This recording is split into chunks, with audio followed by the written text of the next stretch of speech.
At the end of 2012, when the Asbury Park Press launched a multimedia series called Voices of Sandy, the Jersey Shore was still very much in a state of shock. Christmas was right around the corner. It was cold, dreary, and dark. Or at least that's how a lot of us felt as we slogged through those first few surreal months after the storm. People's emotions back then were still pretty raw. We wanted to capture those feelings and boil down the impact of the disaster to its essence. That's why we kept the stories and videos brief, used black and white photography, and let the subjects of these mini narratives do all the talking. These could be gut-wrenching interviews. As one of the journalists who worked on this series, I remember coming away wishing I could feel more confident that all of these people would get the help they needed and that we'd meet again under much happier circumstances before too long. So what's happened since then? With the one-year anniversary of the storm looming, we wanted to catch up with some of the people we profiled to find out how they're doing now. Back in December, Barbara DeGessa and her daughter Helena were holed up at the Majestic Hotel, a bed and breakfast inn in Ocean Grove. Helena was born with a brain disability and has a hard time communicating and coping with any big changes in her routine. Sandy turned that routine on its head, and though her mom put on a brave face, you could tell her already rough road had gotten a whole lot rougher. But now, thanks in large part to a compassionate landlord who went to great lengths to repair their rented cottage in the Shore Acres section of Brick, Helena and her mom are home. Well, Helena and I are back home since March, and I think it took us a couple of months to get settled in. You know, after the storm, we felt tired and had like a tug at our heart. But it's October. I feel like that tug is dissipating a little bit.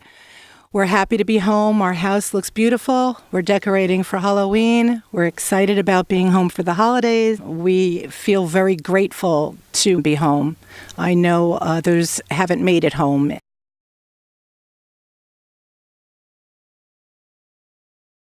In addition to the damage done to boardwalks and beach clubs, scores of restaurants were wiped out overnight. Two of them, just blocks apart in Point Pleasant Beach, belonged to Daniel and Karen Picard. Neither business had flood insurance. The couple was fortunate to find a storefront in Avon by the Sea and quickly reopened for business. Daniel felt blessed to be back in the kitchen again, but after all the success they'd enjoyed in Point Pleasant Beach, starting over was a daunting prospect. But here's some good news. Business at the Avon restaurant has been great, and on October 1st, Daniel's Bistro, the couple's original restaurant, reopened in its old location. Both the Picards and their loyal customers couldn't be happier. Well, in the beginning, when we went to Avon, we were comfortable there. And there was so much water here that we originally had decided to just stay in Avon. And as time went on, and I saw some businesses rebuilding, it became sort of a sentimental value to me because we live here. And then as time went, time heals. And then in May, I said to Karen, I really want to reopen the small store.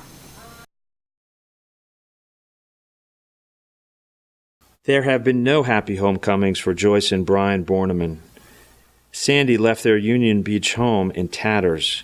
With no flood insurance, Joyce told us they'd probably just walk away. That's basically what they've done. They still own the house, but they don't have any money to rebuild it. It's still sitting there, slowly collapsing in on itself.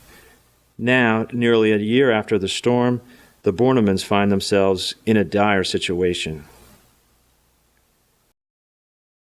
The last year's been hell. Nothing changed. It's still the same as it happened in the storm. You know, we're still in the same situation. We're a little worse now than we were with the storm. Because my husband lost his job, and we don't make the money like we used to make. You know, we have a car payment. We're barely making our car payment. We're barely making our rent. You know, I'm working here and there. I'm doing what I can do. Our financial situation just like dropped totally. Well, I used to be able to, like, if my grandson needed something, any of the grandkids needed something, I could go out and get it. You know, if they wanted some toy or clothes, I can go out and buy it. Now I can't. I mean, this kid needs clothes, and I'm struggling just to see how I'm going to get, you know, even Christmas is going to be hard. I used to get the kids everything they wanted, you know, just about what I can.